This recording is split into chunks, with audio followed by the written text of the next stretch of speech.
Maman, tu pues la vieillesse. Peux-tu t'éloigner un peu?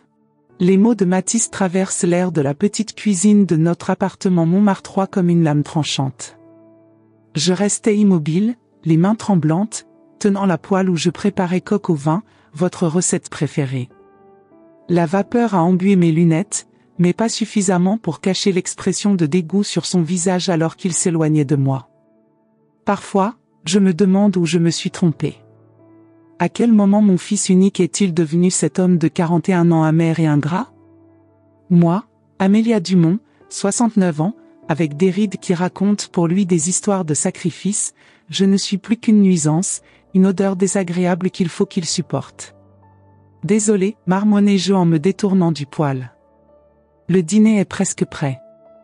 Peu importe. Je sors avec des amis. Ne m'attends pas.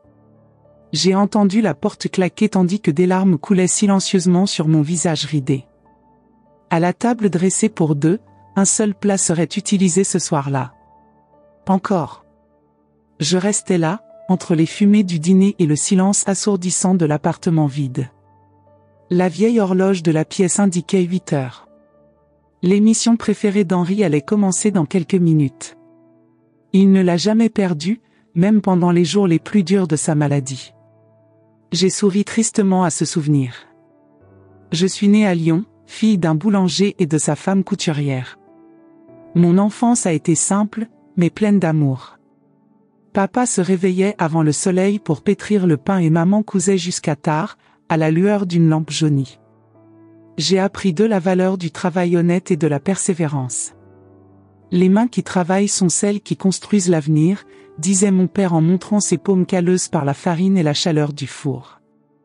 J'ai rencontré Henri quand j'avais 22 ans. Je travaillais déjà comme infirmière débutante et lui comme enseignant nouvellement diplômé.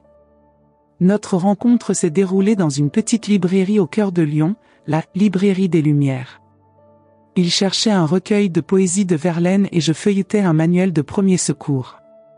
Nos regards se croisèrent entre les étagères, et quelque chose dans le bleu profond de ses yeux me captura instantanément.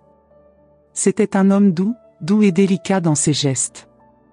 Il avait l'habitude de pencher légèrement la tête lorsqu'il entendait quelqu'un parler, comme si chaque mot méritait toute son attention. Cet après-midi-là, après l'avoir aidé à trouver le livre qu'il cherchait, il m'a invité à prendre un café au petit bistrot d'Aix en Grave-Côté. Nous avons parlé pendant des heures. Des livres, des rêves, de la vie. Quand je l'ai remarqué, le soleil était déjà couché et les lumières jaunes des lampadaires illuminaient les rues de Lyon. Nous nous sommes mariés 6 mois plus tard, lors d'une cérémonie simple avec uniquement les membres de notre famille les plus proches. Nous avons déménagé à Paris juste après le mariage. Henri avait obtenu un poste dans un collège renommé et j'ai trouvé du travail dans un hôpital. Dans les premières années, nous vivions dans un petit appartement du quartier latin. Juste 2 chambres, mais elles nous semblaient être un palais. Nous avons économisé chaque franc en rêvant d'un endroit plus grand où nous pourrions élever une famille. Quand je suis tombée enceinte de Mathis, Henri a pleuré de joie. J'ai passé des heures à parler à mon ventre, à raconter des histoires, à réciter des poèmes. Il a dit que notre fils serait un homme bon, intelligent et sensible. Il aura vos yeux, dit-il en touchant mon visage affectueusement. Et j'espère avoir ton cœur. Le jour de la naissance de Mathis a été le plus beau jour de notre vie. Henri le tenait pour la première fois avec des mains tremblantes, comme si notre fils était de cristal. « Je te promets d'être le meilleur père du monde », murmura-t-il, les larmes aux yeux. Et il a tenu sa promesse. Il était patient, présent, aimant. Il n'élevait jamais la voix, il n'était jamais absent lors des moments importants, il trouvait toujours le temps de raconter une histoire au coucher, d'aider au devoir, de sécher une larme ou de célébrer un exploit. Au fil du temps, nous avons réussi à acheter cet appartement dans le 18e arrondissement. Ce n'était pas luxueux, mais c'était suffisant. 3 chambres, une cuisine spacieuse et le petit jardin à l'arrière où Henri cultivait de la lavande, dont l'arôme lui rappelait son enfance en Provence. C'est ici que nous avons élevé Mathis, que nous avons construit notre vie, que nous avons vieilli ensemble. Jusqu'à il y a 10 ans, notre monde s'effondrait. Le diagnostic de cancer d'Henri était comme un coup de tonnerre. Une tumeur au pancréas, trop agressive, découverte trop tard. Les médecins ont été honnêtes dès le début, ils ne pouvaient pas faire grand-chose d'autre que rendre ces derniers mois plus confortables. Mathis avait alors 31 ans. Il était déjà adulte, travaillait comme assistant dans une société de marketing et venait d'épouser Élodie. La nouvelle l'a dévasté. Il a toujours entretenu une relation particulièrement étroite avec son père, qui était son héros, son confident, son meilleur ami. Henri a affronté la maladie avec la même tranquillité avec laquelle il vivait. « J'ai eu une belle vie, Amélia », dit-il en me tenant la main les nuits où la douleur l'empêchait de dormir. « J'ai aimé, j'ai été aimé, j'ai vu notre fils grandir. Beaucoup n'ont pas cette chance. » Lorsqu'il est parti, un matin pluvieux d'octobre, il m'a tout laissé. La maison, les économies, les quelques biens matériels qu'il avait accumulés. « Prends soin de notre fils », a-t-il demandé, dans ses derniers instants de lucidité. « Il aura besoin de toi, même s'il ne s'en rendra peut-être pas compte tout de suite. » À quel point vos paroles étaient exactes. Les premières années qui ont suivi la mort d'Henri ont été difficiles pour nous tous. Mathis se retirait, se plongeait dans le travail, évitait les visiteurs, répondait rarement à mes appels. Élodie essayait de le rapprocher, l'amenait au déjeuner du dimanche, insistait pour qu'il m'appelle les anniversaires. C'était une fille adorable, professeure de musique, au sourire facile et au cœur généreux. J'aimais profondément Mathis, je voyais au-delà de sa carapace durcie par la douleur. Mais leur mariage a commencé à se désagréger dès la 3e année. Mathis devenait de plus en plus distant, irritable, négligent.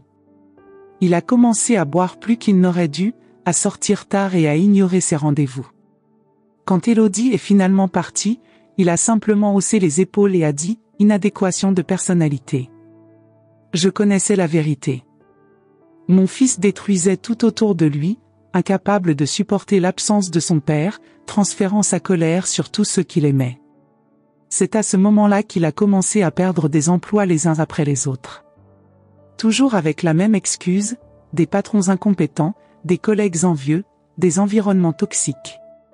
Ce n'a jamais été de votre faute, ce n'a jamais été de votre responsabilité. Il y a 2 ans, après avoir été licencié pour la 5e fois, il s'est présenté à ma porte avec 2 valises. Je dois rester ici pendant un moment, maman. Juste jusqu'à ce que je trouve quelque chose qui corresponde à mon talent. Le temps temporaire est devenu permanent. Et moi, qui avais toujours été incapable de rien refuser à mon fils unique, j'ai ouvert les portes de ma maison et de mon cœur. J'ai préparé votre ancienne chambre, cuisiné vos plats préférés, lavé vos vêtements, écouté vos plaintes. J'ai laissé ma vie tourner à nouveau autour de lui, comme quand j'étais enfant. Nous ne sommes plus que 2 maintenant, dit-elle en le serrant dans ses bras. Nous devons veiller les uns sur les autres. Mais peu à peu, la gentillesse initiale a laissé la place à l'indifférence. Les « merci, maman » se sont transformés en grognements. Les câlins ont disparu. Le regard affectueux a été remplacé par des yeux qui roulaient lorsque je parlais. Et puis, les premières piques, les premiers commentaires méchants. « Pourquoi fais-tu toujours autant de bruit le matin ? Ce dîner est fade. As-tu oublié comment cuisiner ? Tes cheveux sont horribles. Pourquoi ne fais-tu pas quelque chose pour paraître moins vieux ? » J'ai ravalé mes larmes, je me suis excusé, j'ai essayé d'être meilleur, de faire mieux. Il souffre toujours, me suis-je dit. C'est juste une phase difficile. Mais ensuite est arrivée cette nuit-là. Cette phrase. Maman, tu pues la vieillesse. C'est à ce moment-là, seul avec le silence et l'odeur de la nourriture que je préparais avec amour, que quelque chose s'est brisé en moi. Ce n'était pas seulement le commentaire cruel sur mon odeur de vieillesse. C'était la prise de conscience d'années de violence émotionnelle, d'ingratitude, d'un amour non partagé qui ne faisait que me consumer davantage chaque jour. Je m'assis à table, mangeant seul le dîner que j'avais préparé pour 2. La maison était silencieuse, à l'exception du tic-tac de l'horloge au mur, celle-là même qu'Henri avait tant de fois réparée de ses mains patientes. À chaque bouchée, la phrase de Matisse résonnait dans mon esprit. Tu pues la vieillesse. J'ai regardé mes mains tachées par le temps et le travail. Ces mêmes mains qui lui changeaient les couches, qui le tenaient lors de ses premiers pas, qui lui préparaient des milliers de repas, qui lui frottaient le dos quand il était malade, qui lui serraient le sien quand on enterrait son père. Je me souvenais de toutes les nuits où je restais éveillée à son chevet quand j'avais de la fièvre. Grâce aux heures supplémentaires qu'il a travaillées à l'hôpital pour payer ses cours de musique, qu'il a abandonnés au bout de 3 mois. Aux réunions scolaires, j'assistais seule tandis qu'Henri occupait 2 emplois pour nous soutenir. De sacrifices silencieux, de renoncements, de soucis, de prières. Et maintenant, à 69 ans, tout ce qu'il a reçu en retour, c'est du mépris. Comme si j'étais un meuble ancien, un objet usé par le temps, dont l'utilité touchait à sa fin. J'ai terminé mon dîner et mis la portion de Matisse au réfrigérateur, comme je le faisais toujours. J'ai fait la vaisselle, nettoyé la cuisinière, séché les casseroles. La routine habituelle, les mêmes gestes automatiques répétés depuis des décennies. Alors, je suis allée dans ma chambre. Je ne pouvais pas dormir. Je m'assis dans le petit fauteuil près de la fenêtre, celui qu'Henri m'avait acheté quand j'ai appris que j'étais enceinte. Pour que tu puisses allaiter notre fils confortablement, dit-il avec ce sourire qui illumina ses yeux. Je restais là, regardant les lumières de Paris. Cette ville m'a toujours donné de la force dans les moments difficiles. C'est ici que j'ai pleuré la mort de mes parents, c'est ici que j'ai souri en voyant mon fils faire ses premiers pas, c'est ici que j'ai aimé Henri pour ce qui m'a semblé une vie et pourtant trop courte, c'est ici que j'ai affronté la solitude après son départ. C'est ici que j'ai vieilli, oui, j'ai vieilli, comme tout le monde vieillira un jour, s'il a de la chance. L'appartement silencieux semblait résonner des souvenirs d'une famille qui n'existait plus. Les pas d'Henri dans le couloir, ses rires dans le salon, le son de Matisse jouant du piano enfant. Tout s'était transformé en fantôme qui vivait dans ces murs avec moi. J'ai sorti un vieil album photo du tiroir de la table de chevet. Reliure en cuir marron, un peu usé sur les bords. Henri a toujours été méticuleux dans l'organisation de nos souvenirs. Pour quand nous serons vieux et que notre mémoire fera défaut, a-t-il déclaré en collant soigneusement chaque photo, en écrivant la date et le lieu de sa propre écriture. Je feuilletais lentement les pages jaunies par le temps. Bébé Matisse, avec son sourire édenté, ses yeux brillants. Matisse, 2 ans, fait ses premiers pas, les bras tendus vers moi. Matisse, 5 ans, tient fièrement son premier dessin familial, 3 bonhommes allumettes se tenant la main. Matisse, 10 ans, construit des châteaux de sable sur une plage normande pendant nos vacances d'été. Matisse adolescent, recevant son premier prix scolaire, avec Henri à ses côtés, fier. Matisse à sa remise des diplômes, souriant aux côtés d'Élodie, si jeune, si pleine d'espoir. Et puis, les photos se sont faites plus rares, jusqu'à ce que, sur les dernières pages, il ne sourit plus. La dernière photo date du Noël précédant la mort d'Henri. Nous étions tous les 3 à table, avec le traditionnel bûche de Noël, ce que j'ai toujours fait. Henri était déjà visiblement abattu par la maladie, mais il souriait. Matisse regardait à un point lointain, inconscient de la proximité de la fin. J'ai fermé l'album et les serré contre ma poitrine, comme si je pouvais embrasser ces souvenirs, leur redonner vie. Quand ai-je perdu mon fils? Quand ce gentil garçon, aux yeux curieux et au cœur ouvert, est-il devenu cet homme amer, égoïste, incapable de gratitude? Peut-être était-ce après la mort d'Henri. Matisse a toujours été très proche de son père, peut-être plus que de moi. La perte l'a changé d'une manière que je ne savais pas comment comprendre ou aider. Ou peut-être que les signes étaient là dès le début. Son impatience envers ses pairs à l'école, la facilité avec laquelle il abandonnait les activités lorsqu'il ne réussissait pas immédiatement, sa tendance à rejeter la responsabilité de ses échecs sur les autres. Des petites graines qui, au fil du temps, ont poussé, sont devenues plus fortes, ont pris racine dans votre caractère. Et moi, aveuglé par l'amour maternel, je ne voulais pas voir. Toujours en le défendant, toujours en trouvant des excuses, toujours en le protégeant des conséquences de ses actes. Peut-être que, d'une certaine manière, j'étais aussi responsable de l'homme qu'il est devenu. Alors que les premiers rayons du soleil touchaient les toits parisiens, j'ai ressenti une clarté que je n'avais pas connue depuis des années. J'ai vu ma vie telle qu'elle était réellement, pas telle que je prétendais qu'elle était. J'ai vu mon fils tel qu'il était réellement, pas tel que je voulais qu'il soit. C'est alors que j'ai pris une décision. Peut-être le plus difficile de ma vie. Mais nécessaire, comme le médicament amer qui guérit la maladie. Avant que le soleil ne se lève complètement, je me suis endormi dans le fauteuil, l'album photo toujours sur mes genoux. J'ai rêvé d'Henri. Il était dans le jardin, s'occupant de la lavande, comme il le faisait souvent les matins de printemps. Il m'a souri et m'a dit « Tu as toujours su quoi faire, Amélia. Tu avais juste besoin de trouver le courage. » Quand Mathis est revenu le lendemain matin, sentant l'alcool et la cigarette, faisant comme si de rien n'était, j'étais déjà dans la cuisine en train de préparer le café. Comme toujours. L'arôme du café fraîchement moulu et des croissants chauds remplissait la cuisine. Je me tenais à la fenêtre, regardant le petit jardin à l'arrière. Les premières fleurs du printemps commençaient à éclore, tenaces et résistantes après un hiver rigoureux. Comme j'avais besoin d'être maintenant. Bonjour maman. As-tu des croissants? Mathis entra dans la cuisine les yeux gonflés et la barbe de 3 jours.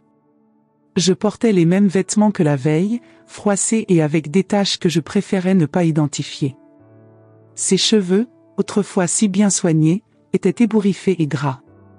Il ne ressemblait pas au jeune homme élégant des photographies, ni même à l'homme d'affaires prometteur qu'il était il y a quelques années, avant que tout ne commence à s'effondrer. Je lui ai servi du café en silence, en déposant sur la table à l'aube les croissants que j'avais achetés à la boulangerie de la rue Le Pic. Je m'y suis promené dès l'ouverture des premiers établissements, ayant besoin de grand air pour me vider l'esprit, d'exercice pour renforcer ma détermination. Il n'a pas remarqué que mes yeux étaient enflés à force de pleurer, ni que j'étais habillée pour sortir, pas avec mon tablier habituel. Elle portait un ensemble simple mais élégant qu'Henri m'avait offert en cadeau pour notre dernier anniversaire de mariage. Et la broche en perles qui avait appartenu à ma mère. Des petits symboles de force et de continuité dont j'avais besoin pour me sentir proche de moi ce jour-là. La lumière du matin pénétrait à flot par les fenêtres de la cuisine, illuminant la petite table en bois où avaient eu lieu tant de repas de famille. Où Henri jouait avec Mathis étant enfant, lui apprenant à manger sans faire de dégâts. Où l'on célèbre les anniversaires, Noël, les petites et grandes réalisations. Où nous avons pleuré ensemble lorsque le médecin nous a posé le diagnostic définitif d'Henri, sans espoir de guérison. Mathis mangeait désormais sans y prêter attention, vérifiant ses messages sur son téléphone, complètement inconscient du silence inhabituel qui planait entre nous, de ma posture droite et tendue, de mes yeux qui ne quittaient pas les siens. « Mathis, dis-je finalement, ma voix plus ferme que ce à quoi je m'attendais. J'ai besoin que nous parlions. » Il roula des yeux en mordant dans un croissant. Des miettes tombaient sur la serviette blanche, celle que ma mère m'avait offerte lors de mon mariage, et que je lavais et repassais avec tant de soin chaque semaine. Un petit détail qui résumait tant de choses, sa totale indifférence pour les objets qui pour moi étaient porteurs de sens, d'histoire, d'émotion. Pas maintenant, maman. Je suis fatiguée. J'ai pris une profonde inspiration. Ces dernières années, c'était le moment où je cédais. Je disais, c'est bon, mon fils, repose-toi, je gardais mes pensées, ravalant une fois de plus mes non-dits, ma dignité blessée. Mais pas aujourd'hui. C'est important, ai-je insisté en m'asseyant en face de lui. Il s'agit de la maison. Cela a attiré son attention. Il me regarda, soudain intéressé. Ses yeux bleus, si semblables à ceux d'Henri, avaient désormais une lueur calculatrice que je n'avais jamais vue chez mon mari. Et la maison? Tu sais que c'est à mon nom, n'est-ce pas? Ton père m'a tout laissé. Il haussa les épaules, comme s'il ne s'agissait que d'un détail bureaucratique sans importance. Comme si la maison où il a grandi, où son père a vécu et est mort, où je garde encore vivant le souvenir de notre famille, n'était qu'une propriété, des briques et du mortier, un actif financier et rien de plus. Et alors? Un jour, ce sera le mien, de toute façon. Cette certitude dans sa voix, cette attente d'avoir droit à quelque chose qui ne lui appartenait pas, c'est ce qui m'a donné le courage ultime de poursuivre mon plan. La dernière goutte qui débordait de la coupe déjà pleine de chagrin et de déception. Non, Mathis. Ce ne sera pas le cas. Il a ri, comme si je lui avais raconté une mauvaise blague. Un rire court et sec, presque un aboiement. Il posa la tasse sur la table avec une force inutile, un peu de café se répandant sur la nappe immaculée. Que veux-tu dire? Je suis ton fils unique. Son ton oscillait entre l'incrédulité et l'arrogance. Comme si l'idée que je puisse prendre une décision contraire à ses attentes était absurde, impensable. Oui, tu es mon fils unique. Et je t'aime plus que tout au monde. Ma voix trembla légèrement lorsque je prononçai ces mots. Parce que c'était vrai. Malgré tout, malgré la douleur, la négligence, les insultes, je l'ai aimé de cet amour inconditionnel que seule une mère connaît. Cet amour qui parfois fait mal, qui saigne parfois, mais qui ne meurt jamais complètement. Mais cela ne veut pas dire que je devrais te permettre de continuer à me traiter de cette façon. Il fronça les sourcils en posant le croissant à moitié mangé. Une ombre passa sur son visage, un mélange de confusion et d'irritation croissante. De quoi parles-tu? Je dis qu'à partir d'aujourd'hui, vous avez deux options, soit changer votre comportement à mon égard, commencer à me traiter avec respect et trouver un emploi, soit vous devrez trouver un autre logement. Les mots sont sortis plus facilement que prévu. Peut-être parce que je les avais répétés mentalement toute la nuit. Peut-être parce qu'au fond, je savais depuis longtemps que ce moment viendrait. Son visage se durcit, son doux masque de fil tombant complètement. Ses yeux, autrefois ennuyés, pétillaient désormais d'une colère qu'il n'essayait pas de cacher. Tu ne peux pas être sérieux. Je n'ai jamais été aussi sérieux de toute ma vie. Il repoussa la tasse, renversant du café sur la nappe blanche. La tache brune s'est rapidement répandue sur le tissu, comme une métaphore des blessures que la conversation ouvrait. Des blessures anciennes et profondes qui pourraient ne jamais guérir complètement. Est-ce à cause de ce que j'ai dit hier? Pour l'amour de Dieu, maman, c'était juste une blague. Sa voix s'est élevée, cette voix que je connaissais si bien. La voix qu'il utilisait lorsqu'il était enfant, lorsqu'il était pris dans un méfait, lorsqu'il essayait de justifier une mauvaise note lorsqu'il était adolescent, lorsqu'il était adulte, lorsqu'il expliquait d'un énième emploi perdu. La voix de quelqu'un qui n'assume jamais la responsabilité de ses actes. Non, Mathis. Ce n'était pas seulement à cause de ce que tu as dit hier. C'était à cause de tout ce que tu as dit et fait ces dernières années. C'était à cause de chaque fois que tu m'as ignoré, traité avec mépris, utilisé mon argent sans me remercier, mangé ma nourriture en te plaignant, dormi sous mon toit sans rien apporter. J'ai regardé par la fenêtre, le petit jardin dont je m'occupais avec tant de soin. Les roses qu'Henri avait plantées fleurissaient encore chaque année, têtues, résistante, tout comme j'avais besoin de l'être maintenant. C'était pour chaque anniversaire oublié, chaque Noël où tu rentrais tard et ivre, chaque fois que tu me faisais me sentir insignifiant dans ma propre maison. C'était pour me faire sentir comme un intrus dans la vie de mon propre fils. Les mots sortaient maintenant dans un torrent, des années de douleur silencieuse trouvant enfin une voie. C'était comme si un barrage s'était brisé en moi, libérant tout ce que j'avais retenu si longtemps, par peur, par amour incompris, par un espoir de plus en plus vain. C'était pour chaque fois que vous avez rabaissé mon travail, mon âge, mon apparence. Pour chaque fois que vous vous êtes moqué de ma nourriture, de ma maison, de mes amis. Pour chaque fois que vous avez traité tout ce que je suis, tout ce que j'ai construit, comme quelque chose de sans valeur. Il se releva brusquement, le visage rouge de colère. La chaise retomba avec ce mouvement brusque, heurtant le parquet avec un fracas qui sembla se répercuter dans tout l'appartement. Alors c'est tout? Tu vas me chasser? Ta propre chair et ton sang? Sa voix était maintenant forte, presque un cri. Les veines de son cou ressortaient, ses poings étaient serrés. Pendant un instant, j'ai ressenti un éclair de peur. Non pas que Mathis m'ait jamais attaqué physiquement, mais il y avait dans sa position une violence contenue que je n'avais jamais remarquée auparavant. Je ne te mets pas à la porte. Je te donne le choix. J'ai gardé ma voix calme et contrôlée, même si mon cœur battait à tout rompre dans ma poitrine. Je me souviens de la façon dont Henri gérait les rares accès de colère de Mathis lorsqu'il était adolescent, avec fermeté, mais sans élever la voix, sans se laisser entraîner dans les tourments émotionnels de son fils. Et si je refuse de partir? Le défi dans sa voix était évident. Comme un enfant testant les limites, voyant jusqu'où il pouvait aller, jusqu'où il pouvait pousser avant que la barrière ne cède. J'ai pris une profonde inspiration, essayant de contrôler le tremblement de mes mains. Henri disait toujours que j'étais fort, plus fort que je ne le pensais. Tu as une sérénité intérieure, Amélia, que même les pires tempêtes ne peuvent ébranler complètement, disait-il. Peut-être qu'il avait raison. La maison est à mon nom, Mathis. Légalement, je peux te demander de partir. Il resta silencieux pendant un moment, réfléchissant à ce que je venais de dire.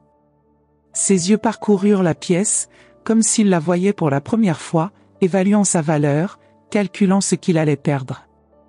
L'appartement n'était pas luxueux, mais dans l'un des quartiers les plus recherchés de Paris, il valait une petite fortune. Une fortune qu'il, je le savais, considérait déjà comme sienne. « Tu ne ferais jamais ça, dit-il finalement, un sourire confiant aux lèvres. Tu as besoin de moi. » Il y avait une certitude dans sa voix qui me faisait presque douter de moi. La même certitude avec laquelle il m'a convaincu de faire des choses que je ne voulais pas faire, pour me culpabiliser lorsque je fixais des limites, pour me manipuler dans les petites et grandes affaires au fil des années. C'était à mon tour de me taire. Le croyait-il vraiment? Que moi, qui avais survécu à la perte de l'amour de ma vie, qui avait élevé seul un fils, qui avait construit une carrière d'infirmière confrontée à la vie et à la mort au quotidien, j'avais besoin de lui pour survivre? Non, Mathis. Je t'aime. Mais je n'ai pas besoin de toi. Pas comme ça. J'ai parlé doucement mais fermement. Et pour la première fois depuis longtemps, j'ai vu dans ses yeux quelque chose que je n'avais pas l'habitude de voir, le doute. Comme si, l'espace d'un bref instant, il réalisait que son influence sur moi, son pouvoir de me manipuler, n'était pas aussi absolu qu'il le pensait. Puis il laissa échapper un rire amer qui me fit frissonner. Un rire sans humour, sans joie, juste une expression de mépris à peine dissimulée. Je vois. Alors c'est une question d'argent, n'est-ce pas? À propos de la maison? As-tu peur que je dépense ton précieux héritage? L'accusation m'a blessé, mais elle ne m'a pas surpris. C'était son genre de renverser la situation, de devenir la victime, de détourner l'attention du véritable problème. Non, mon fils. C'est une question de respect. Il s'agit de réaliser que, même si j'ai 69 ans et, comme tu dis, je pue la vieillesse, je suis toujours un être humain. Ta mère. La personne qui donnerait sa vie pour toi sans hésiter.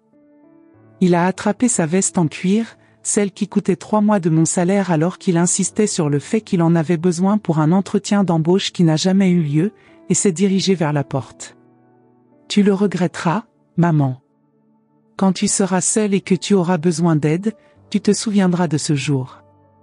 Il y avait une menace voilée dans ses paroles, une dernière tentative pour me culpabiliser, me faire reculer. Il y a des années, cela aurait fonctionné. J'aurais cédé, je me serais excusé, je l'aurais supplié de rester. Mais pas aujourd'hui. Aujourd'hui, j'étais différent. Aujourd'hui, j'ai découvert une force que je ne connaissais même pas. Peut-être, répondis-je calmement. Mais quand même, je préfère le risque de regretter d'être seul que la certitude de regretter de continuer à te permettre de me traiter de cette façon. La porte claqua violemment, faisant trembler les murs et faisant tomber un petit tableau. C'était une photo de nous trois, sur la plage d'Étretat. Mathis devait avoir une dizaine d'années, souriant entre Henri et moi. Le verre du cadre photo s'est fissuré suite à la chute, une ligne diagonale séparant le père et le fils. Je m'assis, épuisé, le cœur brisé en 1000 morceaux. Avais-je fait la bonne chose? Ou venais-je de commettre la plus grosse erreur de ma vie? Les larmes que j'avais retenues pendant toute la conversation coulaient désormais librement sur mon visage. Je me souvenais quand Mathis était petit, comment il courait dans mes bras quand il était blessé, comment ses yeux s'illuminaient quand j'entrais dans sa chambre pour lui raconter une histoire avant d'aller au lit. Je me souvenais de l'adolescent incertain qui venait demander des conseils sur les filles, du jeune homme anxieux avant son premier entretien d'embauche. Où était ce garçon? Où était mon fils? À ce moment-là, je ne savais pas si je le reverrais. Si jamais je franchissais à nouveau cette porte. Si nos chemins, maintenant si douloureusement séparés, se rejoignaient à nouveau. Je me dirigeais vers la fenêtre, regardant la rue animée en contrebas. Paris se réveilla comme un autre jour, indifférente aux petits drames qui se déroulaient dans ses appartements. J'ai vu Mathis sortir du bâtiment, la tête baissée, le pas décidé. Où irais-tu? Y aurait-il un endroit où aller? J'ai ramassé le petit cadre photo tombé, en retirant soigneusement les éclats de verre. Heureusement, la photo n'a pas été endommagée.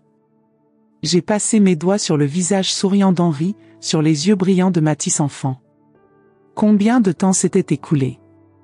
Combien nous avions perdu? Il reviendrait. J'en étais sûre. Mathis revenait toujours quand il avait besoin de quelque chose. La question était, que ferais-je à son retour? Est-ce que je maintiendrais ma position? Ou céderait-elle à nouveau, comme tant de fois auparavant, par amour, par peur de la solitude, par sens erroné du devoir maternel? Donne-moi de la force, Henri, murmurai-je à la photo que j'avais entre les mains. Aidez-moi à faire ce qui est bien, même si ça fait mal. J'ai passé la journée à réorganiser l'appartement, comme si en disposant les objets physiques je pouvais aussi mettre de l'ordre dans mes pensées. J'ai nettoyé chaque recoin, lavé chaque surface, ouvert les fenêtres pour que l'air frais du printemps parisien renouvelle non seulement les espaces, mais aussi mon esprit. Dans la chambre de Mathis, j'ai trouvé des preuves d'une vie gâchée, des lettres de refus d'emploi qu'il ne m'a jamais montrées, des relevés de cartes de crédit avec des dépenses exorbitantes, une bouteille de whisky vide sous le lit. J'ai aussi trouvé, caché dans un tiroir, un petit dessin qu'il avait réalisé pour moi quand j'étais enfant. À la meilleure mère du monde, disait-il dans des lettres maladroites et enfantines. Je me suis assis sur le bord du lit, le dessin jauni dans les mains, et j'ai pleuré. J'ai pleuré pour le garçon qu'il était, pour l'homme qu'il aurait pu être, pour la mère que j'essayais d'être. J'ai pleuré pour Henri, qui n'a pas vécu assez longtemps pour voir ce qu'était devenu son fils. J'ai pleuré pour moi-même, pendant toutes les années où j'ai laissé ma dignité s'éroder lentement au nom d'un amour devenu toxique. Lorsque les larmes ont séché, j'ai ressenti une étrange paix. Comme si un poids avait été partiellement enlevé de mes épaules. Comme si, en fixant enfin des limites, j'avais récupéré une petite partie de moi-même perdue depuis si longtemps. J'ai gardé le dessin avec moi, mais j'ai jeté la bouteille et les factures impayées. J'ai organisé les vêtements qu'il avait laissés derrière moi, je les ai soigneusement pliés et je les ai placés dans des boîtes. Il ne les jetterait pas, il pourrait les ramasser quand il serait prêt. Mais je ne les laisserai pas non plus éparpillés, prenant de la place, comme si rien n'avait changé. Le soir, je me suis préparé un dîner simple. Pour la première fois depuis des années, je cuisinais exactement ce que j'aimais, sans me soucier des préférences de Mathis. J'ai mis de la musique, Debussy, qu'Henri aimait tant et dont Mathis se plaignait toujours, c'était de la musique des vieux. J'ai ouvert une petite bouteille de vin rouge que j'avais réservée pour une occasion spéciale. Parce que, d'une manière ou d'une autre, cette soirée était spéciale. C'était le premier pas d'un voyage qui, bien que douloureux, était peut-être nécessaire. Pour moi. Pour Mathis. Pour nous deux.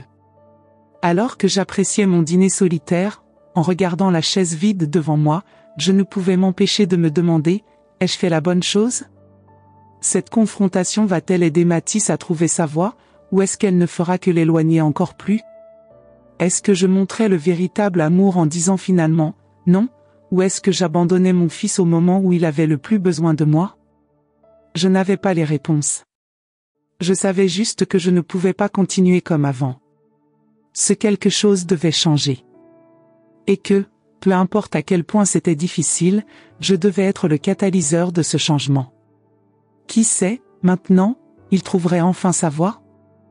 Peut-être que cette confrontation douloureuse était exactement ce dont il avait besoin pour grandir, mûrir, devenir l'homme qu'Henri a toujours cru pouvoir être. Ou peut-être que je m'accrochais simplement à un espoir insensé. C'était peut-être trop tard. Peut-être que les années de ressentiment, d'habitudes destructrices, de mauvais choix avaient tellement calcifié le caractère de Mathis qu'aucune intervention, aucun amour, aussi féroce soit-il, ne pouvait le changer. Je me suis endormi cette nuit-là avec ces questions qui me pesaient sur le cœur. J'ai encore rêvé d'Henri. Nous étions dans le jardin à l'arrière, observant les étoiles comme nous le faisions lors des claires nuits d'été. « Tu as fait ce qu'il fallait, Amélia », dit-il dans mon rêve. « Maintenant, nous devons attendre. Et faire confiance. » Quand je me suis réveillé le lendemain matin, la maison était silencieuse. Un calme qui, pour la première fois depuis longtemps, ne semblait ni oppressant ni solitaire, mais plutôt paisible. Comme si l'appartement lui-même pouvait pousser un soupir de soulagement sans la présence tendue et amère de Mathis.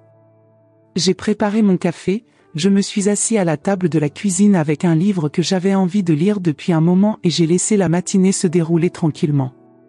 Aucune exigence, aucune attente, aucun fardeau constant d'essayer de plaire à quelqu'un qui semblait incapable de l'être. Je ne savais pas ce que l'avenir me réserverait. Que Mathis revienne avec regret, qu'il revienne encore plus amer ou qu'il disparaisse tout simplement de ma vie. L'incertitude était effrayante, mais aussi libératrice. À ce moment-là, j'ai décidé que peu importe ce qui se passerait ensuite, je ne reviendrai pas sur ma décision. Par amour pour Mathis, par respect pour Henri et surtout par dignité, je maintiendrai ma position. Parce que parfois, le véritable amour ne consiste pas toujours à céder, à accepter n'importe quel traitement au nom de l'affection. Parfois, aimer signifie fixer des limites, exiger le respect, enseigner des leçons difficiles. Et ainsi, le cœur lourd mais l'âme plus légère, j'ai commencé le premier jour de ma nouvelle vie. Une vie dans laquelle, à 69 ans, j'ai enfin appris à me mettre en avant. Non pas par égoïsme, mais par nécessité. Non pas par indifférence, mais par amour-propre oublié depuis longtemps. Le téléphone est resté silencieux ce jour-là. Et le suivant. Et le suivant. Mathis n'a pas appelé, ne s'est pas présenté, n'a montré aucun signe de vie. Chaque jour qui passait, mon cœur se serrait un peu plus d'inquiétude, mais ma détermination ne faiblit pas. C'est alors que, dans l'après-midi du 3e jour, on sonna à la porte. 3 jours se passèrent sans nouvelles de Mathis. J'ai appelé des amis communs, inquiets, mais personne ne lui avait parlé. Cécile, ma voisine du dessous, m'a assuré qu'elle l'avait vu sortir de l'immeuble avec une valise ce matin-là, apparemment sain et sauf. Il avait l'air furieux, a-t-elle commenté. « Est-ce que ça va, Amélia ?» J'ai expliqué vaguement que nous avions eu une dispute. Je ne suis pas entré dans les détails, certaines blessures sont trop intimes pour être partagées, même avec ceux qui nous aiment bien. De plus, j'éprouvais une honte irrationnelle, comme si le comportement de Mathis était le reflet de mon échec en tant que mère. Comme si en parlant de ça j'exposais mes propres défauts. Chaque jour qui passait, mes certitudes se balançaient comme un pendule fou. Un instant, je me suis senti fort, convaincu d'avoir fait ce qui était nécessaire. Le lendemain, le désespoir m'a envahi et j'ai remis en question chaque mot prononcé, chaque décision prise. Et s'il était en danger ? Et si j'étais retombé dans d'anciennes addictions ? Et si tu dormais dans la rue ? Je commençais à regretter ma décision lorsque, dans l'après-midi du 4e jour, j'entendis la clé dans la porte. Mon cœur s'est accéléré. J'étais dans le salon, essayant de me concentrer sur un livre, même si mes pensées étaient lointaines, perdues dans mes inquiétudes concernant Mathis. Le bruit métallique de la clé qui tournait dans la serrure m'a surpris, envoyant une montée d'adrénaline dans mon corps. C'était lui, ça devait être le cas. Personne d'autre n'avait les clés de l'appartement. Il entra en trombe, jetant son sac à dos sur le sol du salon. Le choc a fait trembler les petits objets posés sur la table basse, le vase en porcelaine hérité de ma grand-mère, l'horloge de table ancienne qu'Henri réparait régulièrement, la boîte en bois sculptée où nous gardions clés et petits souvenirs. Je suis venu chercher certaines de mes affaires. Sa voix était dure, lointaine. Son visage était hagard, avec de profonds cernes sous les yeux qui formaient des demi-cercles sombres. Sa barbe de 3 jours lui donnait un air presque sauvage, ses cheveux ébouriffés lui tombaient sur le front. Il portait les mêmes vêtements qu'il y a 4 jours, maintenant froissés et avec des taches visibles. Malgré tout, le cœur de ma mère se serra quand je le vis ainsi. « Où séjournes-tu » J'ai essayé de garder ma voix neutre, sans révéler le tourbillon d'émotions qui me dominait. Inquiétude, soulagement de le voir vivant, peur de la confrontation à venir, culpabilité d'avoir été celui qui a déclenché cette situation. Sur le canapé d'un ami. Ça ne te dérange pas. Il y avait de l'amertume dans chaque syllabe, dans chaque mot porté avec le poids d'une accusation. Comme si je l'avais trahi, comme si fixer des limites après des années d'abus était une sorte de crime impardonnable. J'ai pris une profonde inspiration, essayant de rester calme. Je me souviens des conseils que je donnais si souvent aux jeunes mères de l'hôpital où je travaillais. Lorsque votre enfant est hors de contrôle, il est plus important que jamais que vous restiez calme. Soyez un refuge dans sa tempête, pas une autre vague pour le renverser. Bien sûr que je m'en soucie, Mathis. Tu es mon fils. Il a roulé des yeux, ce geste familier qui m'a tant fait mal. Si plein de mépris, d'indifférence étudiée. Comme si mes paroles, mes sentiments, mon existence même n'étaient qu'une nuisance tolérable. S'il te plaît, épargne-moi le drame maternel. Je vais faire mes valises et sortir de ta vie, comme tu veux. Ça faisait mal d'entendre ça. Ça m'a fait mal parce que, malgré tout, je n'ai jamais voulu que ça quitte ma vie. Elle voulait simplement être traitée avec un minimum de dignité, avec le respect fondamental accordé même à un étranger dans la rue. Je n'ai jamais dit que je voulais que tu sortes de ma vie. J'ai dit que je voulais être traitée avec respect. Mathis émit un son mi-rire, mi-reniflement. Un son moqueur qui me rappelait douloureusement les adolescents cruels qui tourmentaient les plus faibles à l'école. Je n'aurais jamais imaginé qu'un jour mon propre fils me regarderait de la même manière que ces jeunes regardaient leurs victimes. Il a ignoré mes paroles et est allé dans sa chambre, piétinant comme il le faisait lorsqu'il était enfant lors d'une crise de colère. Je l'ai entendu ouvrir des tiroirs, fouiller dans des armoires, jeter des objets dans une valise. Le bruit des objets qui tombent, des portes qui claquent. Un acte de fureur, calculé pour me culpabiliser, me faire reculer. Au bout de quelques minutes, il revint avec une valise et quelques sacs. Il semblait déterminé à sortir le plus vite possible, comme si chaque seconde passée sous le même toit que moi était insupportable. Comme si j'étais le méchant de cette histoire, et non la personne qui avait passé toute sa vie à essayer de l'aimer de la meilleure façon possible. « J'ai besoin d'argent », dit-il sèchement. « Pour louer un logement. » C'était donc tout.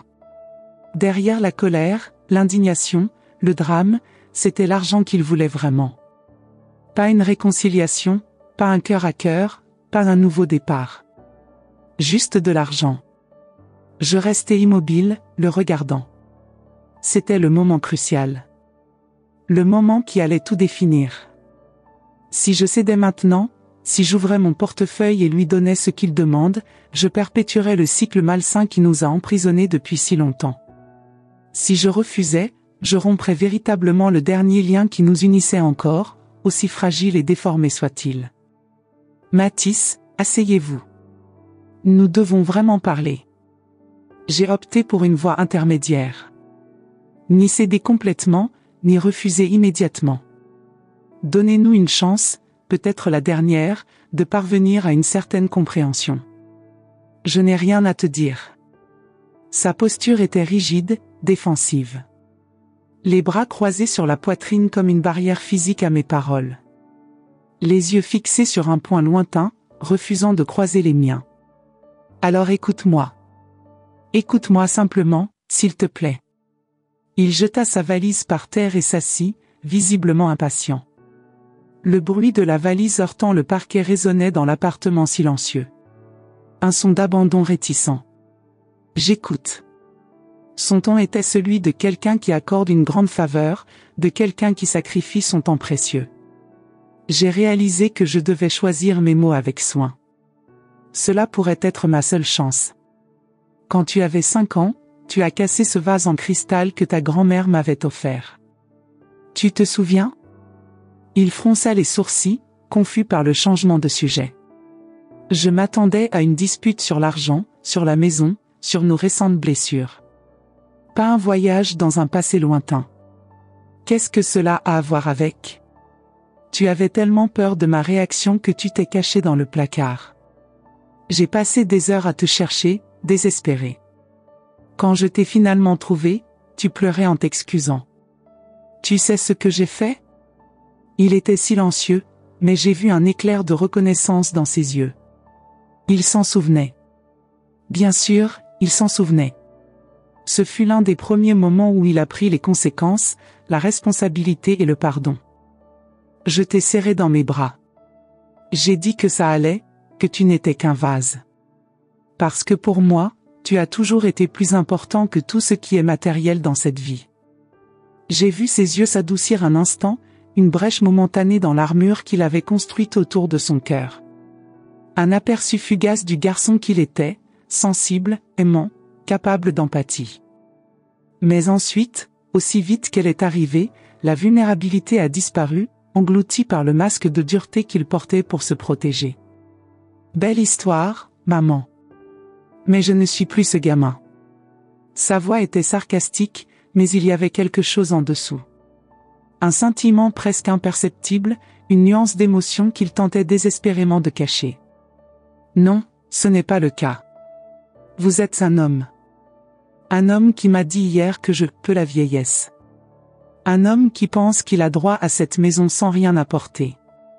Un homme qui traite sa mère comme si elle était une servante, ou pire, une nuisance.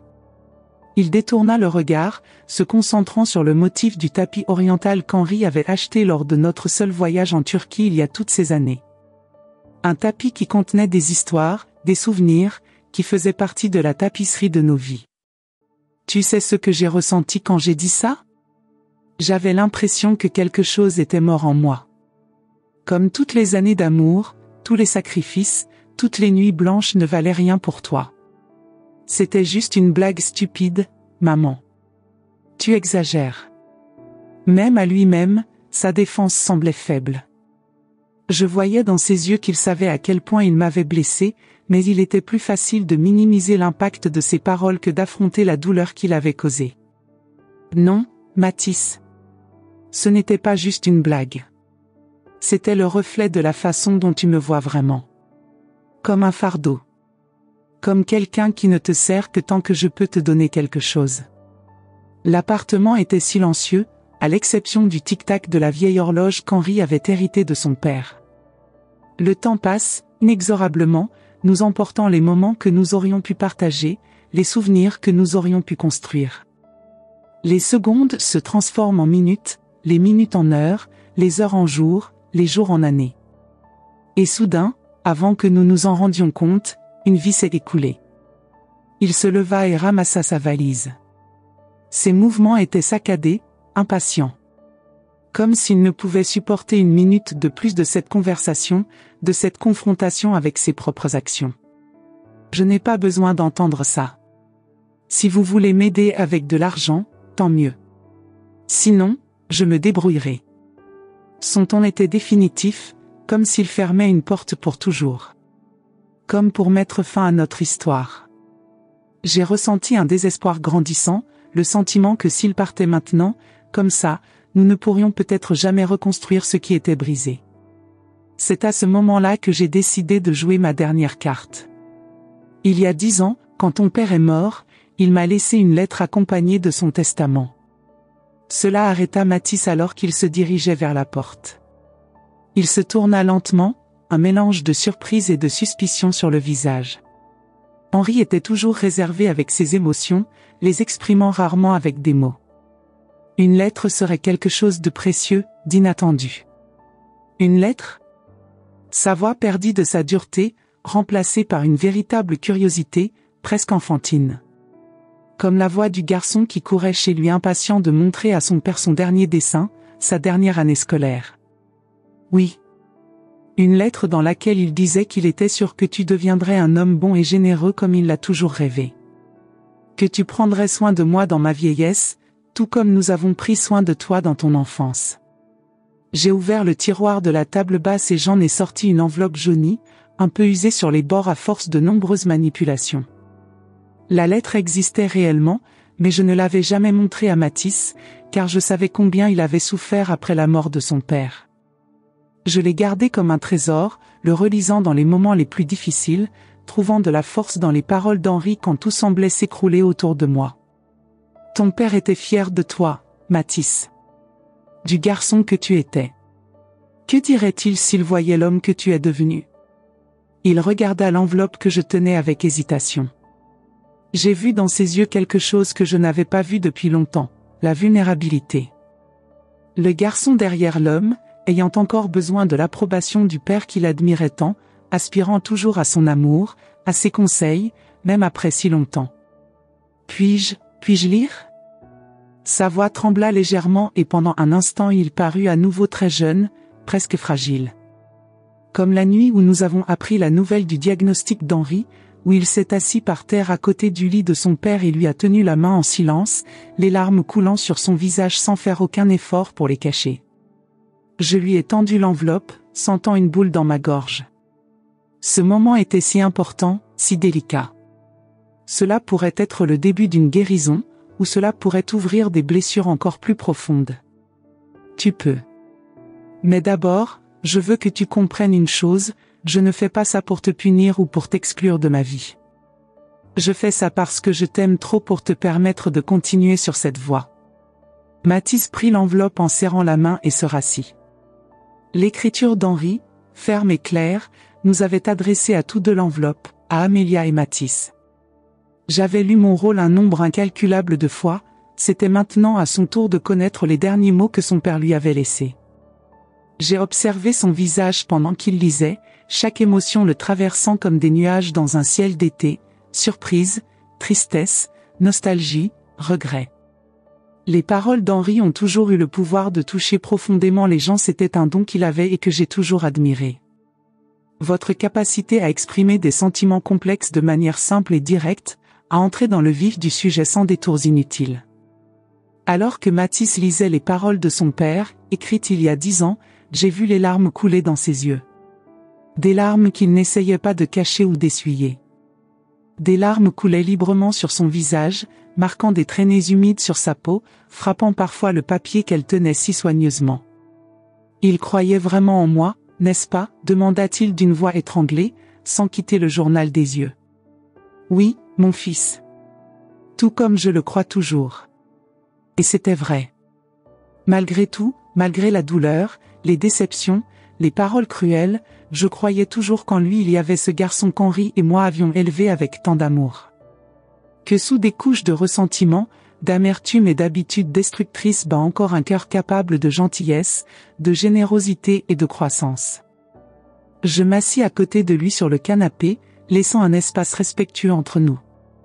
Je voulais le serrer dans mes bras, le réconforter comme je le faisais quand il était petit, mais je savais que je devais attendre qu'il fasse le premier pas. Que cette réconciliation, si elle devait avoir lieu, devrait être initiée par lui. Il dit qu'il savait que la vie serait difficile pour moi sans lui. Que tu aurais besoin de moi et que j'aurais besoin de toi.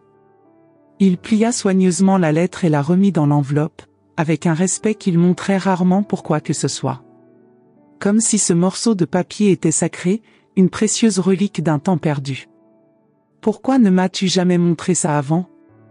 Il y avait une accusation dans sa question, mais aussi une véritable curiosité. Comme s'il essayait de rassembler les pièces d'un puzzle qu'il n'avait jamais réussi à terminer. J'attendais le bon moment. Peut-être que j'ai attendu trop longtemps. Nous restâmes silencieux pendant quelques minutes, chacun perdu dans nos propres pensées. Dehors, la nuit parisienne brillait de mille feux, telles des étoiles au bout des doigts. La circulation, les voix lointaines, la musique occasionnelle d'un appartement voisin, les sons de la ville créaient une symphonie urbaine que j'ai toujours trouvée réconfortante. Je ne sais pas si je peux être l'homme qu'il pensait que je serais, dit finalement Mathis, sa voix à peine au-dessus d'un murmure. Il y avait tellement de douleur dans cette confession, tellement de peur de l'échec, tellement de conscience de ses propres échecs. J'ai senti mon cœur se serrer pour lui, pour nous deux, pour tout ce que nous avions perdu et pour tout ce que nous pouvions encore reconstruire. Personne ne te demande d'être parfait, mon fils. Et c'est juste. Respecte-toi et respecte les autres. Trouve ta voie. Il hocha légèrement la tête, tenant toujours l'enveloppe comme si c'était quelque chose de trop précieux pour qu'on puisse la lâcher. Comme si les paroles d'Henri étaient un talisman capable de le protéger, de le guider dans l'obscurité dans laquelle il s'était perdu. « Puis-je avoir ça ?» demanda-t-il en montrant la lettre. « Bien sûr. C'était pour toi aussi. » Il se releva et plaça l'enveloppe dans la poche intérieure de sa veste, près de son cœur. Il y avait une nouvelle détermination dans ses yeux, une détermination que je n'avais pas vue depuis longtemps. Comme si quelque chose de fondamental avait changé en lui durant ces quelques minutes. « J'ai besoin de temps, maman. Pour réfléchir. Pour découvrir qui je suis. Je comprends. Et j'ai vraiment compris. Certains voyages doivent être effectués seuls.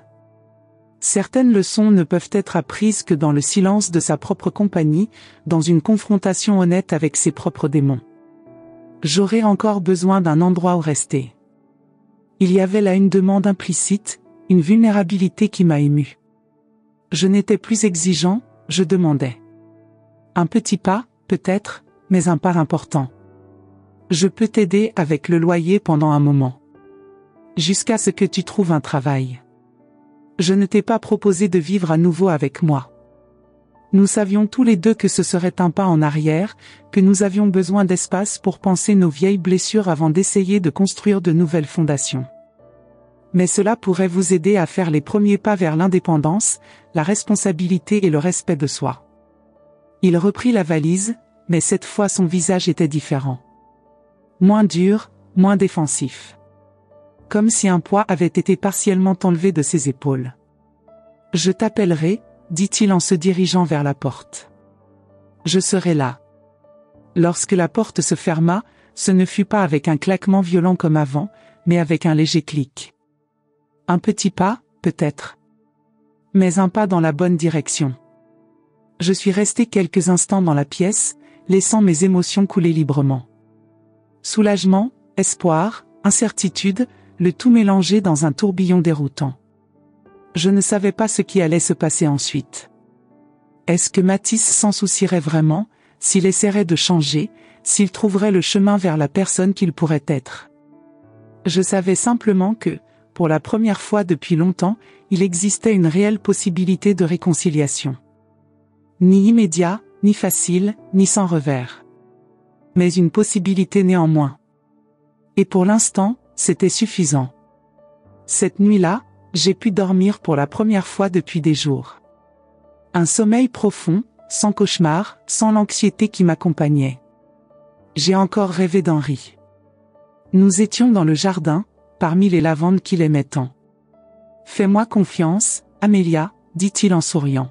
« Faites confiance au processus. Faites confiance à notre fils. Faites-vous confiance. » Je me suis réveillé aux premières lueurs du matin, ressentant une paix que je n'avais pas connue depuis longtemps. Une paix qui n'est pas née de la certitude que tout serait résolu, mais de l'acceptation du fait que certaines choses échappent à notre contrôle. Parfois, le plus grand acte d'amour est de donner à l'autre l'espace nécessaire pour trouver son propre chemin, commettre ses propres erreurs, apprendre ses propres leçons. Je savais que le chemin à parcourir serait long et difficile. Qu'il y aurait des rechutes, des frustrations, des déceptions. Ce changement réel, profond et durable ne se produit pas du jour au lendemain. Mais pour la première fois depuis des années, je me suis permis de ressentir de l'espoir. J'espère que Mathis retrouvera son chemin pas seulement vers moi, mais vers lui-même. Pour l'homme que son père a toujours cru qu'il pouvait être. À l'homme qui, quelque part sous des couches de souffrance et de ressentiment, il voulait toujours être.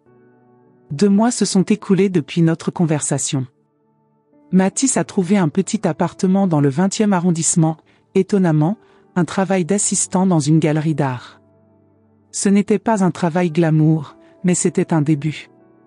Nous nous parlions au téléphone plusieurs fois par semaine. Au début, les conversations étaient tendues, formelles.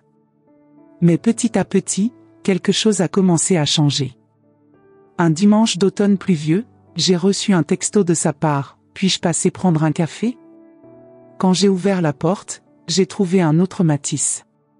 Plus mince, plus sérieux, avec une expression que je ne parvenais pas à déchiffrer immédiatement. Elle avait un bouquet de fleurs dans les mains, des marguerites, mes préférées. J'ai fait un gâteau aux pommes, dis-je en essayant de briser la glace. Votre préféré?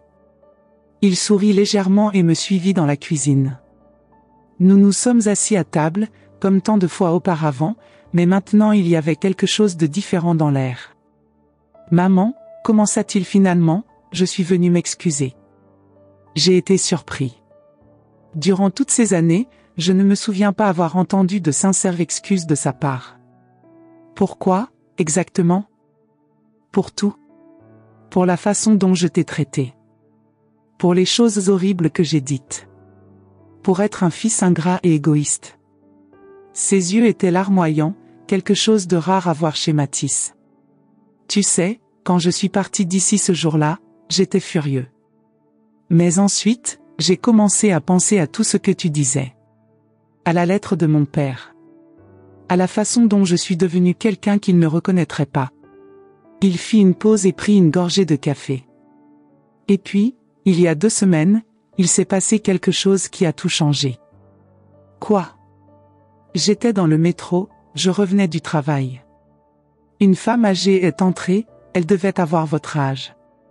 Il n'y avait pas de place pour s'asseoir et personne ne s'est levé.